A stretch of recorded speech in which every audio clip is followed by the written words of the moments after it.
Hello hi നമസ്കാരം. തക്കാളി മുറുക്ക് ഇഷ്ടമല്ലാത്ത ആരെങ്കിലും ഉണ്ടോ? വൈകുന്നേരത്തെ ചായ കടിക്ക് കറിമുറ കഴിക്കാൻ തക്കാളി മുറുക്ക് ഒരു ലോഡ് ഉണ്ടാക്കി വെച്ചിട്ടുണ്ട്. എങ്ങനെയാണ് ഉണ്ടാക്കുന്നതെന്ന് നോക്കിയാലോ? വായോ വീഡിയോയിലേക്ക്. ആയിട്ട് വേണ്ടത് തക്കാളിക്കാണ് കേട്ടോ.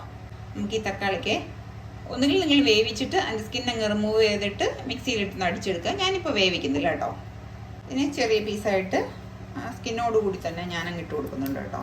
ഇതിലേക്ക് ഇതാ ഒരു 2 അല്ലി വെളുത്തുള്ളിയും കൂടി ഞാൻ ഇട്ട് കൊടുക്കുന്നുണ്ട്. 1-2 കട്ട് ചെയ്തിട്ട് അങ്ങ് ഇട്ട് കൊടുക്കാം. ഇത് നിങ്ങൾക്ക് വേണമെന്നുണ്ടെങ്കിൽ മാത്രം ഇട്ടാൽ മതി. പുതിനയുടെ ഇല കേട്ടോ, ഒരു ഫ്ലേവർ കിട്ടുന്ന നല്ല ടേസ്റ്റാണ് ഇതിടുന്നത്. പിന്നെ ഇതിലേക്ക് നമുക്ക് മുളക് പൊടി ഞാൻ കാശ്മീരി മുളക് പൊടിയും സാധാ മുളകും കൂടി ചേർത്തിട്ട് പൊടിച്ചെടുത്തിട്ടുള്ളതാണ്. അതൊരു 1 ടേബിൾ സ്പൂൺ ഇട്ട് കൊടുക്കാം. 1/4 ടീസ്പൂൺ ഉപ്പ് നമ്മൾ ഇട്ട് കൊടുക്കുന്നുണ്ട്. ഇനിയും അരിപ്പൊടിയൊക്കെ ഇടുമ്പോൾ കൂടിയും ഉപ്പ് ഇടുന്നുണ്ട്. അപ്പം ഇതിലേക്ക് ഒരു 1/4 ടീസ്പൂൺ ഉപ്പ്. എന്നിട്ട് ഇതിൽ വെള്ളം ഒന്നും ഇല്ലാതെ തന്നെ ഇതിനൊന്ന് നന്നായിട്ട് അരച്ചെടുക്കുക.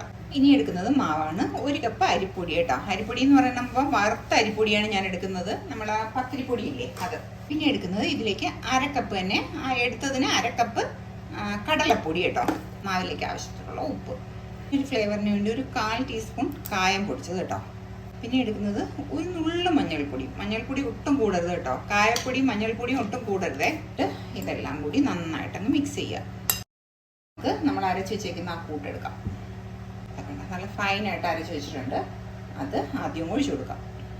നന്നായിട്ട് ഇത് മൊത്തത്തിൽ ഒഴിച്ചിട്ടുണ്ട്. ഇനി ഇതൊന്ന് മിക്സ് ചെയ്ത് കൊടുക്കുക കേട്ടോ. കൈ കൊണ്ട് തന്നെ മിക്സ് ചെയ്യുന്നതായിരിക്കും നല്ലത്. എന്നിട്ട് നമ്മൾ ഇടിയപ്പത്തിനൊക്കെ കുഴച്ചെടുക്കൂലേ, അതേപോലെ കുഴച്ചെടുക്കാം.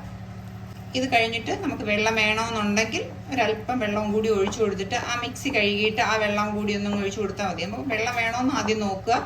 നല്ലതായിട്ട് ഞാൻ കുഴച്ച് എടുത്തിട്ടുണ്ട് കേട്ടോ. നല്ല സോഫ്റ്റ് ആവുകയും വേണം. 2-3 ടേബിൾ സ്പൂൺ വെള്ളവും കൂടി ഒഴിച്ചിട്ട് വെച്ചിട്ടുണ്ട്. അഥവാ നിങ്ങൾക്ക് വെള്ളം കൂടി പോകുകയാണെന്ന് തോന്നുകയാണെങ്കിൽ കുറച്ച് അരിപ്പൊടിയും കൂടി മിക്സ് ചെയ്താലും മതി കേട്ടോ. അതിന് കുഴപ്പമൊന്നുമില്ല. ഇപ്പം ഞാൻ കുഴച്ച് വെച്ചിട്ടുണ്ട്. ഇതിലേക്ക് 1 ടേബിൾ സ്പൂൺ നാരങ്ങാ നീര്. നമ്മുടെ തക്കാളി മുറുക്കിന് എപ്പോഴും നല്ല ഒരു ചെറിയൊരു പുളിപ്പ് രസം ഉണ്ടാവും അല്ലേ.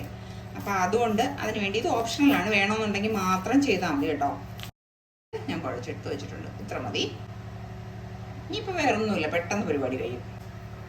ഇനിയിപ്പോൾ ഒന്നുമില്ല, നമ്മുടെ സ്റ്റാർ ഷേപ്പിലുള്ള ആ ഒരു അച്ചുണ്ടല്ലോ അത് ഇതിലേക്ക് അങ്ങ് ഇട്ട് കൊടുക്കുക. എന്നിട്ട് നമ്മുടെ മാവ് എടുക്കുക. ഈ സമയത്ത് നിങ്ങൾക്ക് ഉപ്പൊക്കെ ഉണ്ടോ എന്ന് നിങ്ങളിതിൽ നോക്കി കൊടുക്കുക കേട്ടോ.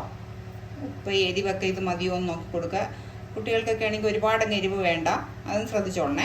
എണ്ണ അതാ ചൂടാക്കാനായിട്ട് വെച്ചിട്ടുണ്ട്. നന്നായിട്ട് ചൂടായി വരട്ടെ കേട്ടോ. എണ്ണ ചൂടായതിനു ശേഷം ബാക്കി കാര്യങ്ങൾ ചെയ്യാം. അപ്പം ഇതാ ഇത് എണ്ണ ചൂടായിട്ടുണ്ട്. ഞാൻ മുറുക്കിനെ പോലെ വട്ടമായിട്ടൊന്നും ഇടുന്നില്ല കേട്ടോ. വെറുതെ ഇങ്ങനെ അങ്ങ് ഇടുന്നെന്നുള്ളതേ ഉള്ളൂ കേട്ടോ.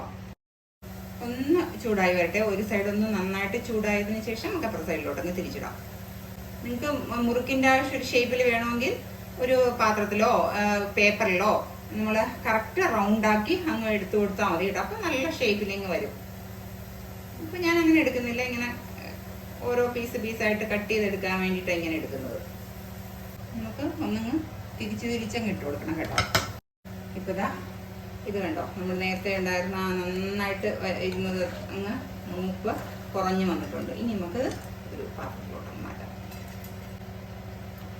എൻ്റെ മുറുക്കിൻ്റെ പിരി തീരെ നൈസാണ് കേട്ടോ. അപ്പം പെട്ടെന്ന് അങ്ങ് കരിഞ്ഞു പോവും. അതാണ് വേറൊരു പ്രശ്നം എന്ന് പറയുന്നത്. അപ്പോൾ നിങ്ങൾ കുറച്ചും കൂടി വലിയ പിരിയാണെങ്കിലാണ് നല്ല കറക്റ്റായിട്ടിരിക്കുന്നത്. 2 പ്രാവശ്യം വീഡിയോ എടുക്കാത്തതും അതുകൊണ്ടാണ്. ഉണ്ടാക്കി, പക്ഷേ ഏതാണ്ട് മുറുക്ക് കണ്ടോ തീരെ കുഞ്ഞു പിരിയായിട്ടായിരിക്കുന്നത്. ഇത് കണ്ടുകൊണ്ടിരിക്കുന്ന സമയത്ത് നിങ്ങൾക്ക് ഇഷ്ടമാവുകയാണെന്നുണ്ടെങ്കിൽ ഒന്ന് ലൈക്ക് ചെയ്തേക്കട്ടോ, മറക്കല്ലേ.